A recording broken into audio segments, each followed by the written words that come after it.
My heart is really heavy as I communicate what I want to communicate now. Some days back, I had come upon, I think it was a YouTube video that was talking about a particular gospel music minister I was so in love with. The major part of my early Christian years was so drawn to him. I won't call his name, but I saw it and I was pained. I was really pained. I mean, after I saw it, I prayed for him, but it got me thinking, what exactly is making great men fall like this? This whole moral failing that happens when you just get to the top, what exactly is responsible for this? Look, this message is not primarily to the ones who are on the stage. I'm talking to us, the ones that the world has not yet seen, the ones that are still tucked in obscurity somewhere in the audience, the ones that the nations have not yet heard your magnificent singing voice. Please don't hurry out. There's no point in being on the stage very early, being there very quickly, and only bringing shame to Christ. Are there things you are still dealing with?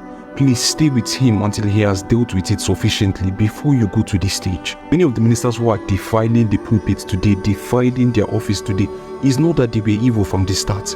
It's just that they left certain things unchecked.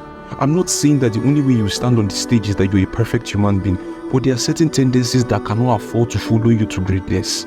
There is something inside you that only fame will reveal. So allow God, you go to him every day so that he continues that daily surgery to make sure that any tendency that will come out later on, he's dealing with it now. You see this process of crucifying the flesh, you will do it every single day of your existence. The day the devil convinces you that you have gotten to a point where you don't really need all this crucifying thing, you have grown beyond that, it is a talk for baby Christians.